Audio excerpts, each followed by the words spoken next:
Good morning, everyone, and welcome to Are You an Inclusive Leader? I'm so excited today to welcome you to this online weekend workshop. And of course, our guest speaker is Ophelia Rigault, who is not only an amazing speaker who I've heard speak several times, she is also a weekend client, and we're so thrilled to have her joining us today. And of course, we're glad that you have made the time in your schedule to really get deeper into this important topic of inclusive leadership. So thank you so much for joining us.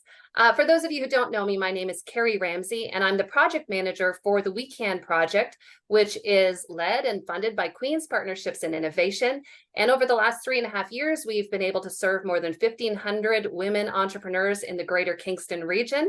And so today we're delivering yet another workshop that is really a topic that has come up in our community, and questions have been asked around it. So we wanted to make sure to bring you the brightest and the best here today and to deliver this incredible workshop. So why don't you take a moment in the Zoom chat as we're getting started to introduce yourselves. This will be your moment to let us know if you have a business. Certainly, let's use this as a visibility moment.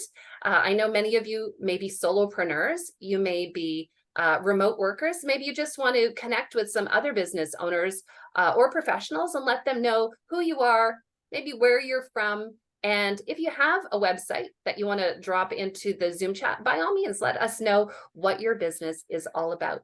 While you're doing that, I'll take a moment to acknowledge that Queen's University is situated on the ancestral territory of the Anishinaabe and the Haudenosaunee peoples. And many of you are likely aware that this past Saturday was the National Day for Truth and Reconciliation. And I don't know about you, but there were a lot of events going on in my community. So I took the opportunity to engage. And the 3 words that came up for me the most were listen, reflect, and reconcile. And I think that whether it's in the job that I do on a regular basis or in my daily life, in my community, those 3 words are pretty key when it comes to this topic of truth and reconciliation. And so, again, the weekend community has been built around shining a spotlight on underrepresented and underestimated groups of women identifying entrepreneurs, many of whom are Indigenous. And so we are thrilled that we are able to serve such a broad community of Indigenous women from across Turtle Island. And just case in point, yesterday we launched our new We Can Business Podcast Boot Camp with 18 women in it. And they're all business owners from across the greater Kingston region. And 6 of those women are Indigenous. And why this is so significant, I think, is not only do we get to benefit from these fascinating, brilliant, and creative women, but now we're able to help them build a platform where they can then introduce what their Indigenous perspectives are on a variety of topics, whether that's arts and culture, healing and wellness, financial planning. There's just a great variety of businesses represented in that boot camp. So just one example of how we benefit and are honored to work with Indigenous women entrepreneurs. So yeah, take a moment to listen, reflect, reconcile, and see how you can be a part of this movement as well. So thank you for those who are introducing themselves in the Zoom chat. If you haven't taken a moment to do that yet, please let us know where you're connecting from, what your role is, whether that's a professional role or perhaps you're a member of the business community. It's so wonderful to have you here today. So I would love to now pass the virtual microphone over to Ophelia, who, by the way, is actually a member of that business podcast bootcamp I was just referring to. And she's going to dive into this more. You're going to definitely want to check out her podcast once that's underway as well. But Ophelia, for today, we are wrapped with attention to hear what you have to say about inclusive leadership. Please take it away. Thank you, everyone. I'm so happy to be here. And thanks, Carrie, for this wonderful opportunity and a great introduction. So my name is Ophelia, and I am an inclusive leader. And I live here in Kingston, Ontario. And just continuing along with what Carrie said, a part of me had this amazing experience on Truth and Reconciliation Day. I went on a walk at Little Cat Creek, and it was an opportunity to learn in nature as we walked. It was a self-taught opportunity. And I met this woman. She came up to me and she goes, "Can I walk with you?" And I thought, great. We walked together. And in that moment, we started to share stories. She's a retired vet, she's an Indigenous woman. And we walked and we started to share things and learn about. And it was just a great experience. And that's my passion. And that's the energy that I want to bring as I do this workshop. So as I go through a little bit of housekeeping, if you have an urgent question, please put it in the chat. Carrie's going to be monitoring it, and she'll gently interrupt me. If there's something that you really don't understand, please put it in the chat. But I also want you to be aware that there will be an opportunity at the end for us to have some questions and answer time. And also to know, as we talk about inclusive leadership, there might be some triggering that might happen with you, might be something that might come up. And if you feel, and if that happens and you want to take a break, or if you want to turn off your camera, I'm totally fine with that. So I want you to feel that this is an opportunity to learn, to grow. And if you do have an urgent questions, please just put it in the chat. So let's dive in. So I want to share a story with you. That's me. And I think I was 6, 7, or 8. And I'm dressed, in the 70s, that favorite fake plastic red phone in a studio. And I was so excited about it. But I love this picture, but also it's a happy moment. It was my first time being a flower girl. I had one tooth that was missing. And we all have those, those pictures of ourselves as a child. Why is it my Snow White story? I was recently new to Canada in this picture. I'd come from Trinidad, had my sassy Trinidadian accent, and I grew up in a world where of course, I was a brown child and everybody around me was brown. My prime minister was brown. And I came to Canada, and I remember this distinctively. I came to Canada and I was in school, and to me, everybody else around me was different, right? But I had this sense of self that I am me, I'm Vanessa Ophelia Rigault, and I can do anything.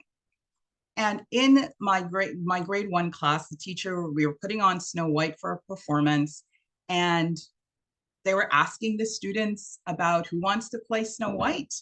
And I thought, I'm going to play Snow White. It's going to be me, right?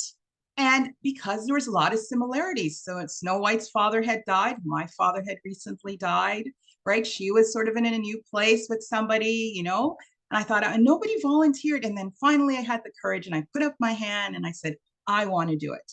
And my teacher looked at me and says, "No, Vanessa, you cannot play Snow White. You're not white."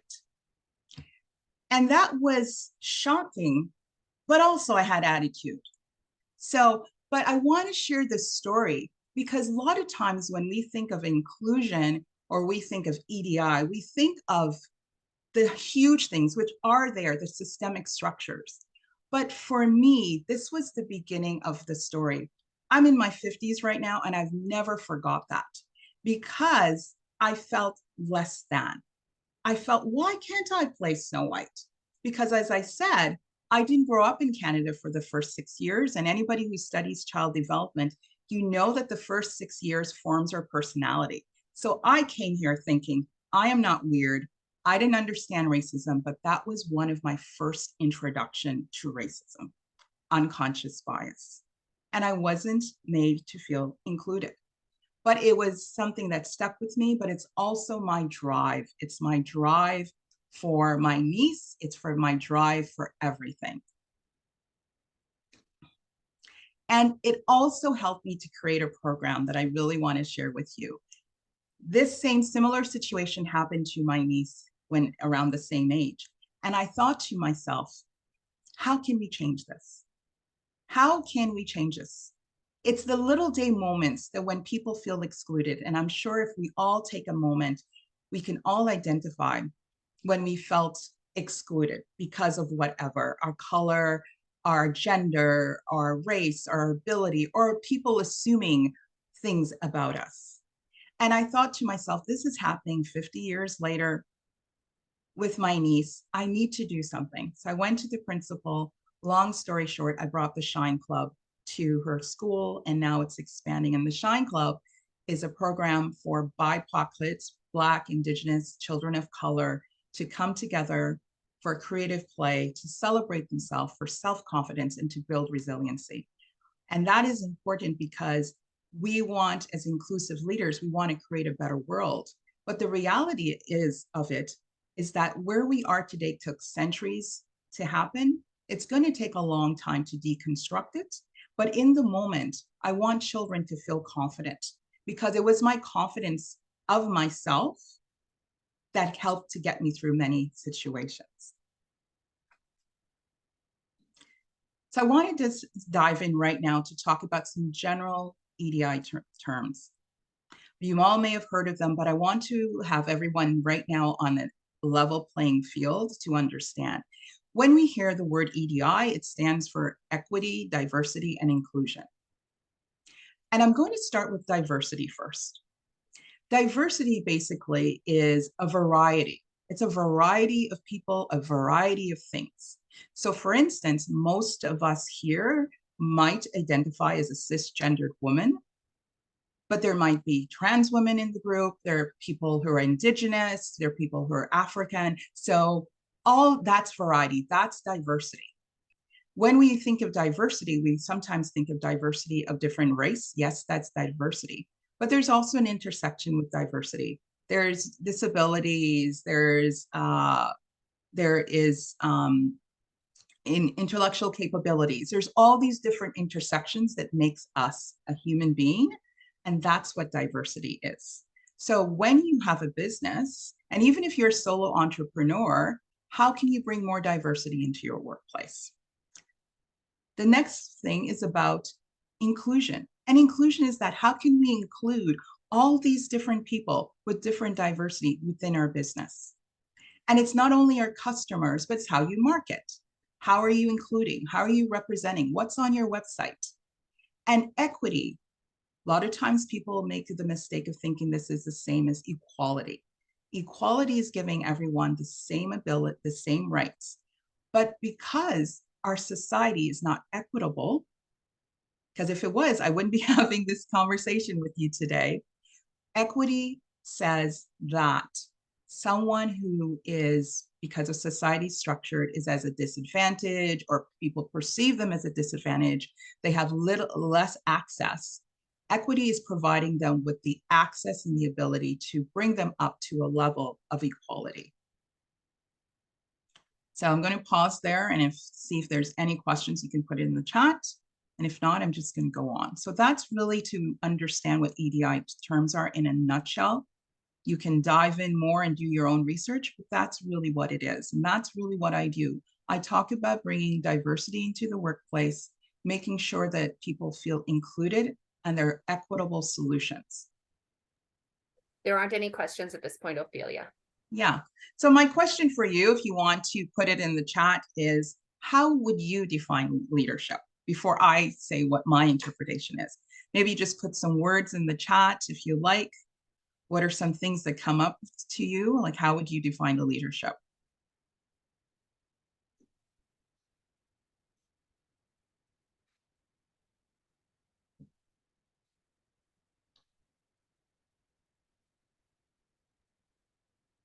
So when I think of a leader and I think of leadership, a lot of times, sometimes we think of politicians, we think of people who are CEOs, and yes, they can be leaders. When I think of leadership, I also think of everyday people. We're all leaders. Parents are leaders, our principals are leaders, even the crossing guard and the bus driver. A leader is someone that has influence over a group of people. And that can be anybody. Even you as a solo entrepreneur, you are a leader. You're leading yourself, but you're also leading by your customers. So you might run a business like I'm a solo entrepreneur, but my clients, I am leading them because of what I do. So as a solo entrepreneur, you are a leader, right? And you are leading because people are watching you when you have a business. They're watching your post. And leadership is basically a concept in saying, as a leader, I know that I have influence. And I always say we have power. So are we using that power influence for good? It's sort of like, if you have a famous superhero, right? Mine is Wonder Woman. You put on your cape. Are you going to use your superpowers for good? Or are you going to use it for evil, right? And that's what is leadership. You have the wonderful superhero power of influencing people because as a leader, generally, you want people to trust you. So if you're in a business and you are have people and customers that trust you, you are a leader. And there is a business case for this. And I just want to talk about a little bit of why it's important to be a leader, why it's important to be an inclusive leader, which I talked about. So I'm going to add a little bit of a definition. An inclusive leader is someone who says, my leadership style is about making sure that I do my very best that people feel that they're inclusive. And there is the business case in this is that our population is growing. We have a diverse population. 20%, 26% of the Canadian population would identify as being BIPOC. And as you can see here, South Asian, East Asian, Latin American, multiracial. So that group is growing. And it's important to recognize this because as a business owner, even if you're a solo entrepreneur, your clients are becoming more and more diverse.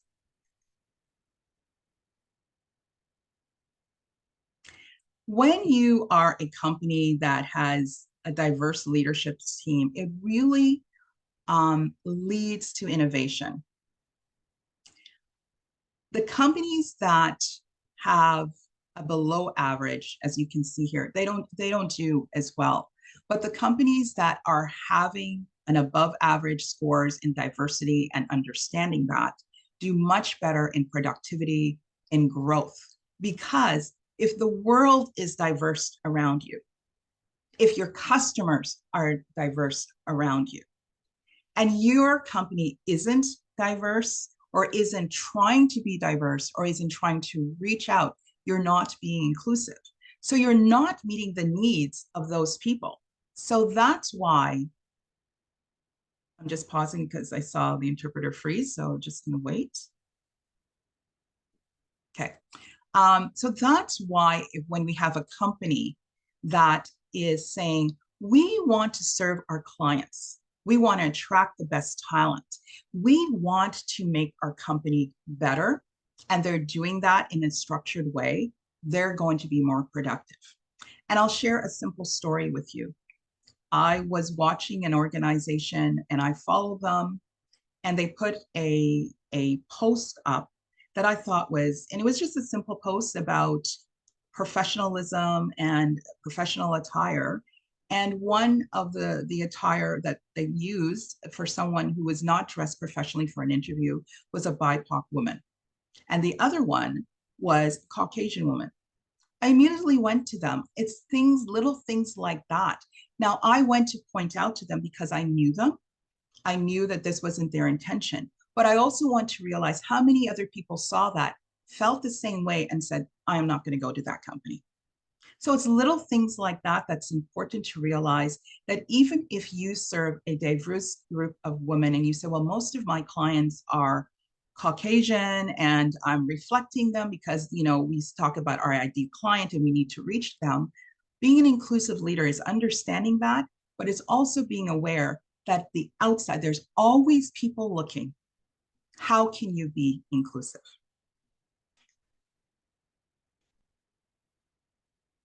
The other thing is to realize that our younger audience, when we are, in order to grow a business, and as we get older and working for a company that has realized that their membership needs to grow because their members are getting older and they're not attracting a younger generation.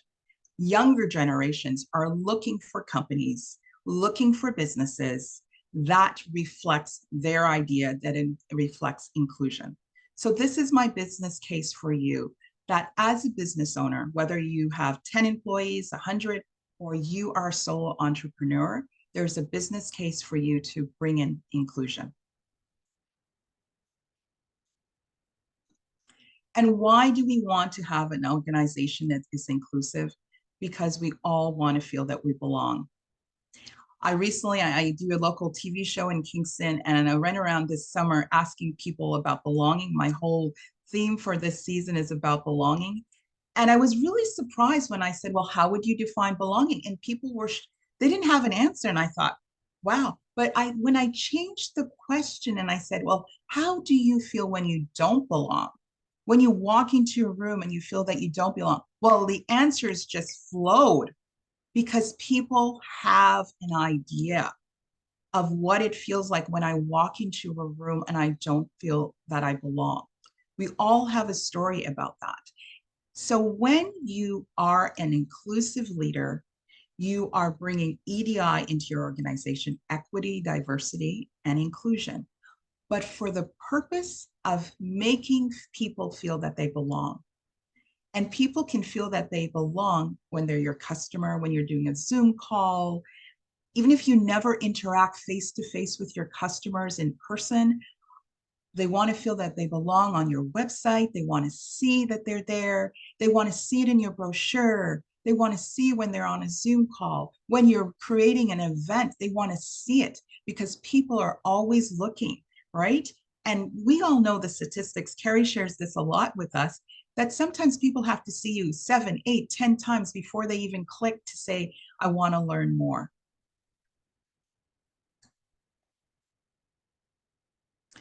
So why the caring leadership model? Well, when I finished my master's degree in leadership, going through all these models, we studied all different types of models. And I would get in and I would think to myself, my professors, well, compassion is great, but where's the equity part about in the compassionate leadership model, right? And then we would study being an equity leader, like an equitable leadership style. But where's the compassion? So I thought, so she challenged me, well, you need to write a book, Ophelia, because there isn't one. So I thought, okay, so this labor of love is about me feeling that in the reality of the world, and as I teach, our leaders need to be more caring, and it's not spelled incorrectly, it's an acronym.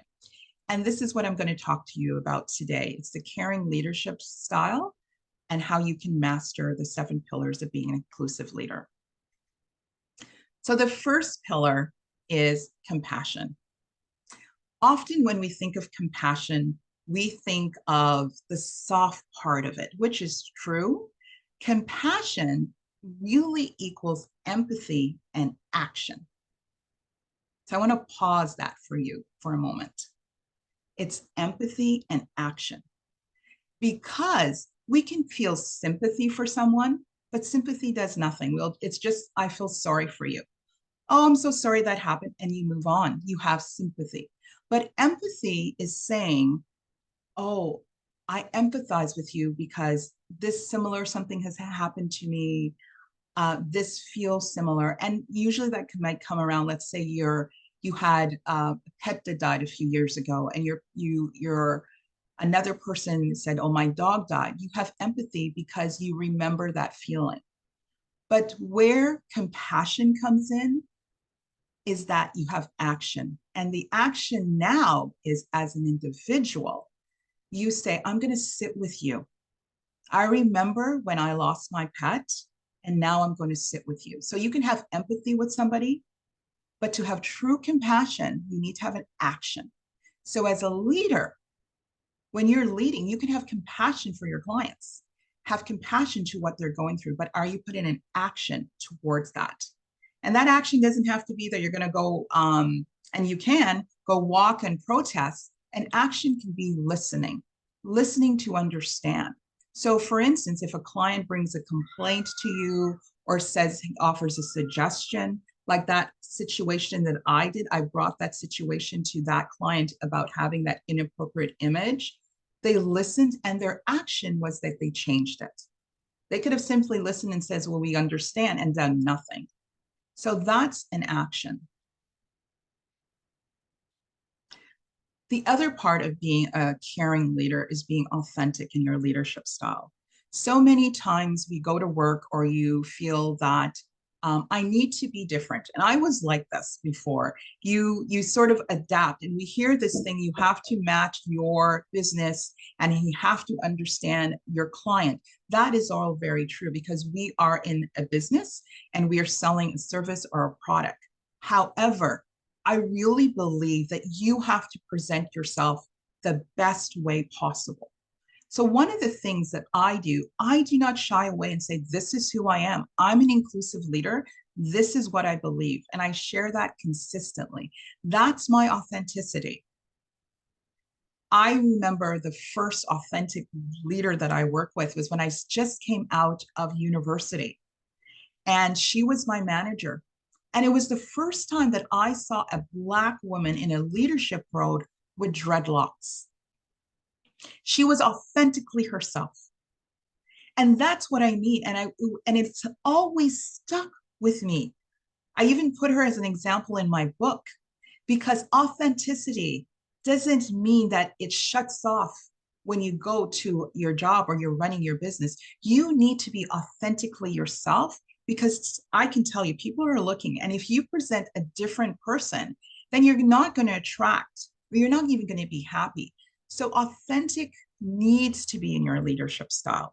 If you're passionate about something, you need to present it. Bring it to a meeting. Talk about it at the board. If something goes against your values, I know there are situations where you're like, well, I really need this client.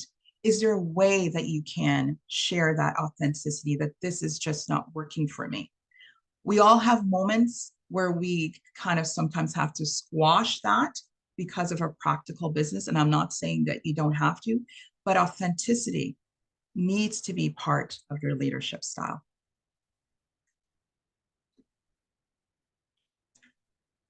Leaders who are focused on being inclusive and want to create a better world, want to create a world of belonging, you need to understand resiliency, because I can tell you it will get tiring. I've talked to many leaders who are, and just generally running a business can be exhausting, especially as a solo entrepreneur, because we're wearing many hats, right? Sometimes today I am the marketing person, I'm the web person, I'm the tech person. I'm having a meeting with somebody. I'm a student today, I'm taking a course. And all of those things happen. In order to be a caring leader, you have to have the power of resiliency. Because if you don't realize this now, there will be times of challenge. There will be times where sometimes you don't succeed in something. There will be even times that you make a mistake. How are you going to bounce back from that? I remember when I was working in a leadership role, I misgendered someone. How did I bounce back from that? What I did was I had empathy and I listened to them. I had compassion, but I took an action. And I bounced back from them because I felt bad, right? And sometimes when something happens to us, we close in. And yes, closing in is important because we need to have that ability to heal and understand. But bouncing back is the ability to come back and stand and get back in the game after recovery. There needs to be a recovery period. And that can be the weekend. That's what the weekends, I think the weekends are for, is recovering. Or you take a vacation. But resiliency is coming back, and not necessarily back to the place that you were before, because if that place wasn't working, who wants to go back to it? It's about recovering, and it's about saying that I am a resilient leader, that when something happens, a challenge, a chaos, a trauma, I'm going to look for ways that works for me and my business to recover.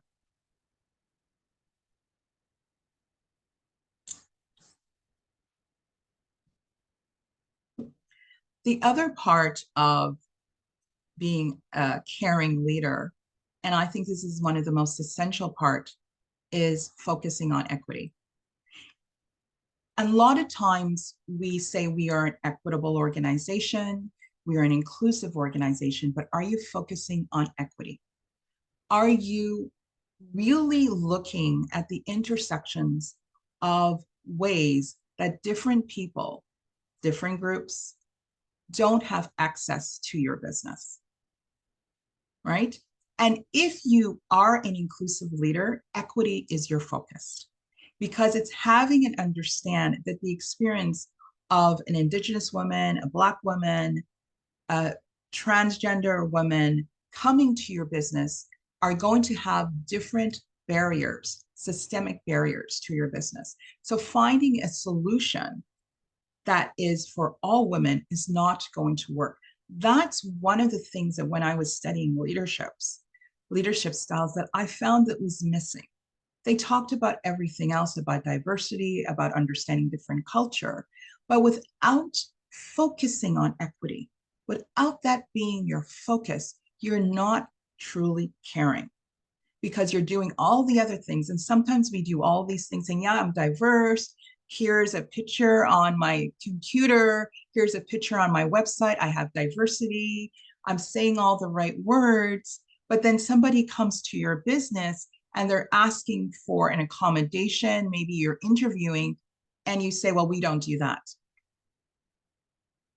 That is not equity, right?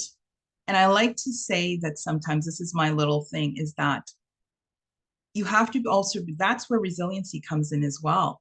You have to be able to be willing to be challenged.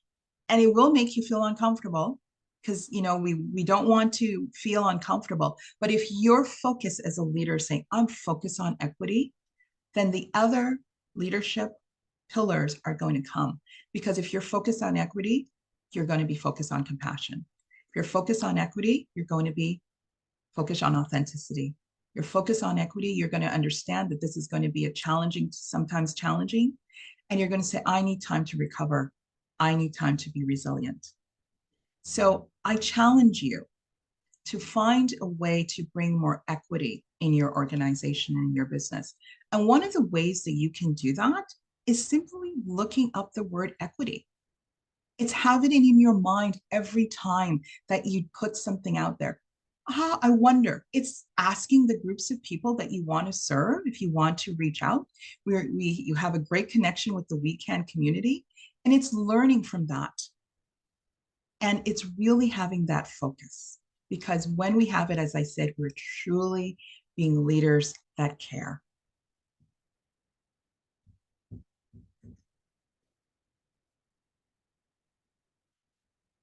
The other part of being a caring leader, the other pillar, is being intentionally inquisitive.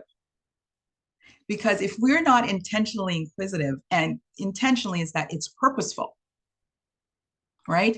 I am purposely going to learn more about what EDI terms mean. I am purposely going to take this on. I'm going to do my research. I'm going to look and read some books. I'm going to challenge my bias. Because if you're not intentional, it's not going to happen. How many times have we gone to a workshop and we're not intentional to follow up on it? If we're not intentional in our inquisitiveness, and I don't mean about being nosy, inquisitiveness is a curiosity. It's an interest, a desire, a wantingness to learn more. So when we put it together, and I'll use myself as an example, a few years ago, I set an intention to learn more about Indigenous knowledge. And I intentionally started to do that for myself. And because I started to do that, I've learned so much more because it was intentional. And intentional by being caring, you're going to think about equity, you're going to be authentic, you're going to be compassionate. But this is the I in the caring. It's you.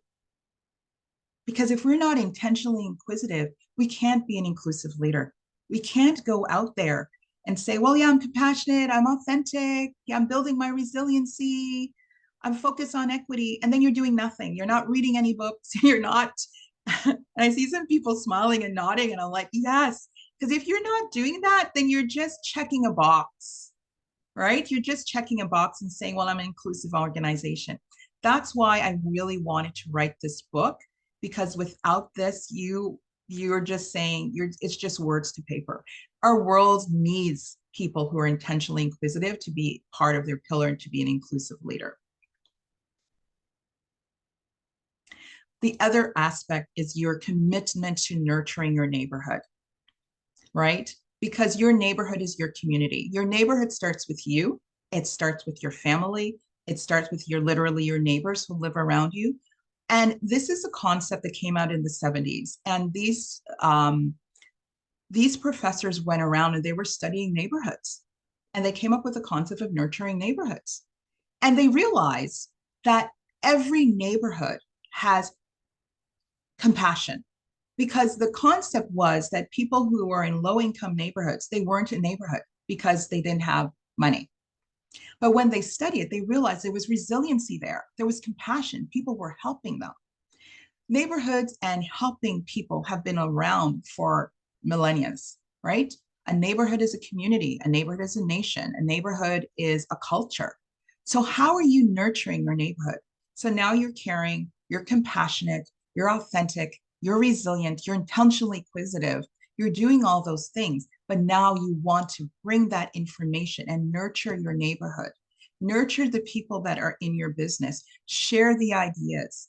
And when we think of nurturing, we think of a long-term process. If you're parents, grandparents, pet owners, you nurture those people. So this is about connection, and it's about building a neighborhood of community.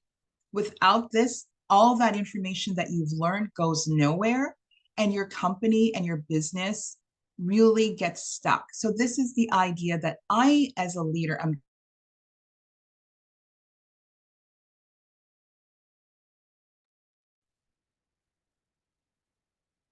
We'll just wait a moment. going to Ophelia, commit because I'm a leader. And you froze for a yeah, second. did I? Yeah, but you're back. Go ahead. Okay. Thanks for letting me know. The joy of technology. This is another one. We need a neighborhood to do this, right? Okay. So I'll just repeat and so nurturing your neighborhood is really important because you're doing all of this because you want to have growth, you want to have impact, you want to be an inclusive leader. So your neighborhood starts with you. It starts with your own community, your family, your business family, and then you take that information and nurture your neighborhood, making sure that your neighborhood is well, connecting to people in that, asking information. Let them guide you because they're the expert in their particular type of community.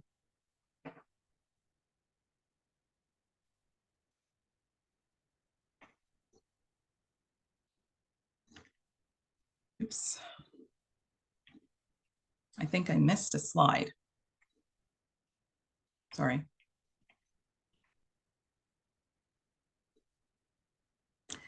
So I apologize. My other slide, I think I missed it. But the other last pillar of the caring leadership is G, which is for growth mindset. And having a growth mindset really is about just that. A lot of times, if we don't have a mindset of growth, and that's the idea where you go back to being intentionally inquisitive, we see that there is a problem. We don't say, well, I have a fixed mindset. I can't, I can't change this. There's nothing that I can do. That keeps you in your box and you're going to keep the status quo. But with a growth mindset, it's the idea there needs to be a solution to this. I can't be the only one experiencing this. Maybe there's other people who want to be an inclusive leader and want to bring more diversity. How do I do it? It's the ability to ask questions.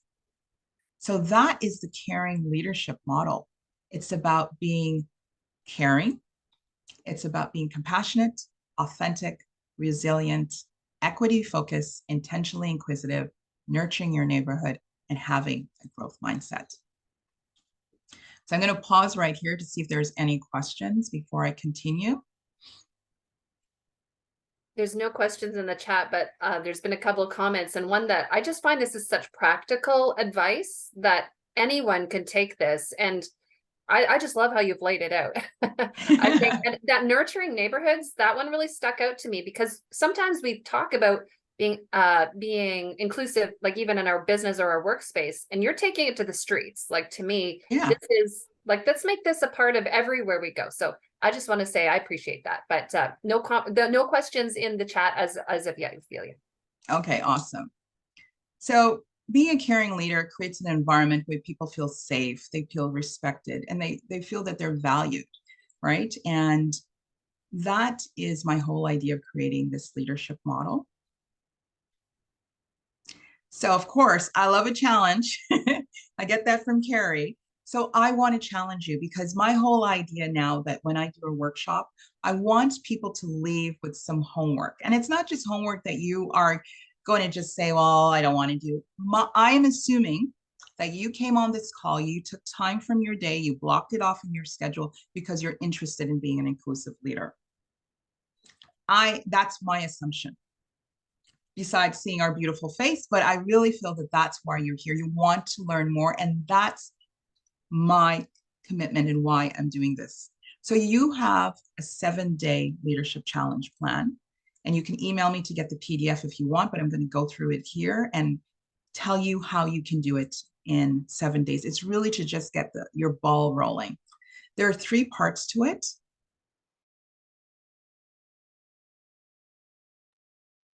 There is connect to your community and then bring those information to your business. So let's go, let's dive in. So right away, check your bias. We all think that we're, you're an inclusive leader. I work in this field, but we all have bias. It's part of our society. And it's actually, and scientifically, we have a bias because we need to survive, right? We have a bias that our children are the best, that our children are the greatest, right?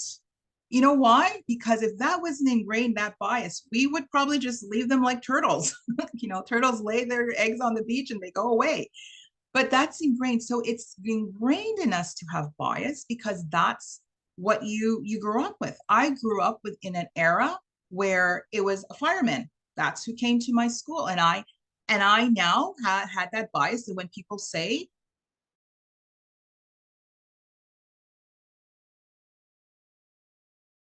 they say a fireman, a fire person, gendered white male. So it's peeling away those bias that we all naturally have, right?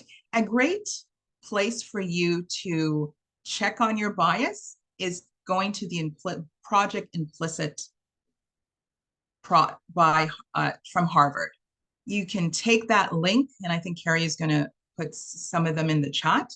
You can go to that site and you can privately check your bias. It's great. And why is this important? Because as a business owner, knowing what your bias is going to help you to be more inclusive. It's going to help you to understand what areas that you might work for. You might even give this to your team, your people that work at there, and find a way to maybe have an anonymous survey that comes back. There's so many creative ways for you to do this. Day 2, as an individual, change your social media feed. Social media is set up that what we like, what we search is what we see. I did this when I wanted to learn more about Indigenous history, Asian history. I purposely went into my feed and I searched that, and I liked those pages. I liked those followers. And lo and behold, because people always ask me, how do you know about this that's happening? Because I was intentional. Remember that one in my pillar? I was intentional. These things don't happen if you're intentional. I follow people, right? I've learned in the last year a lot about deaf culture because I wanted to learn more of that. And when you change your feed, all of a sudden you're using for your advantage how social media works. So social media, behind all that mystery and science, says, oh, Ophelia is interested in Indigenous history. Ophelia's wanted to learn more about ASL. So what do they provide me? More information. But it's also up to you to screen that information and realize that if it's authentic and if it's valuable. But I encourage you that this is the quickest way for you to change your understanding about inclusion, is just changing your feed and what you follow.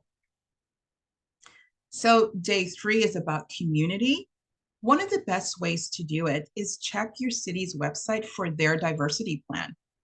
Whatever city that you're in, and we come from all over our community, just Google it. I'm in Kingston. I can go Kingston, Ontario, city diversity plan or inclusion plan and see what comes up. Why is this important?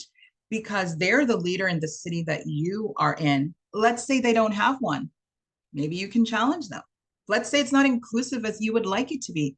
Challenge them. But it also can give you a framework of some ideas and what areas that you would like to bring in. It can help you to see what's happening in your community. It can show you events that's happening. Sometimes your community has focus group about how can we be more inclusive. It's an opportunity to share your voice. It's the opportunity to be heard. And it's one of the most simplest way that you can understand what's happening and see an example of a diversity plan. The other part of for day 5, which is in your community, is share this insights in your business. So we talk about nurturing our neighborhood. You've checked your bias, you found out what's happening in your community, and now where are you going to bring this information? Even as a solo entrepreneur, I challenge you that you can bring this in your business. And you're thinking, Ophelia, how am I going to do this? It's just me. Am I going to be talking to myself? No, but yes, you start talking to yourself. Share it on your social media feed, right? I went to this workshop for more information about inclusion because they want to make the park more inclusive. Share it. And people are going to, because people like and follow people that they like, but you have an opportunity as a teacher and as a leader to share. So you bring those insights to your business, bring it to your team meeting, bring it to a Zoom meeting, share it when you go on a Zoom call, and maybe you just start doing a land acknowledgement right now, right? And like how I shared about my experience with True North Aid and going down the Truth and Reconciliation Walk, you share those insights.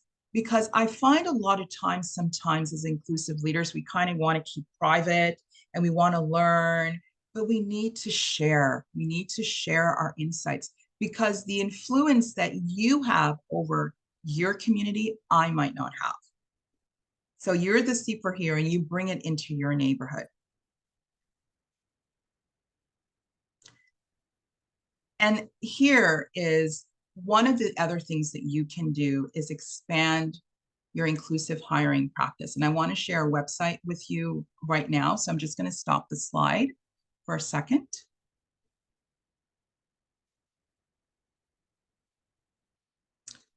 Are you seeing this? Are you seeing my screen? No, I think So I just have to stop in just 1 second. yeah, might have to reshare. There we go. You're seeing it now? Something's coming into view. Not yet. Oh, we can see it. Awesome. I'm very proud of this. This is from 2 of my clients that I'm working with, BPW Canada and the Canadian Coalition to Empower Women. And what this is an opportunity for you to expand your business is that this was created with you in mind. It was created for solo entrepreneurs, a small, because sometimes we say to be more inclusive in hiring, right? And it becomes overwhelming with all these things. So this is a one-stop shop where you go to learn more about inclusion. And has 6 steps, as we see here. The journey begins, inclusion, inclusive person-centric, job posting, bias training, and what's next. And why I suggest for you is that a lot of times, as your business grow, you might be hiring. Maybe you say, well, I'm a entrepreneur. This can still help you because it's about recruitment. It's about, even if you're on a volunteer board, if you want to recruit board members, the site can help. Your business is growing. One day you might hire somebody else. So it's about learning about that. So that's why I shared this with you.